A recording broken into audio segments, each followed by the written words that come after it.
गणपति सुन्दरकेशं ऋषि ऋषि गणपति यज्ञसमानं भव भव गणपति पद्मशरीरं जय जय गणपति दिव्य नमस्ते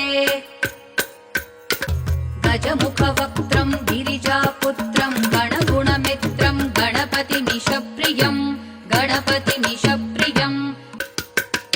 करधृतपरशुं कङ्कणपाणिं कबलितपद्मरुचिं सुरपतिवन्द्यं सुन्दरनृत्यं सुरचितमणिमकुटं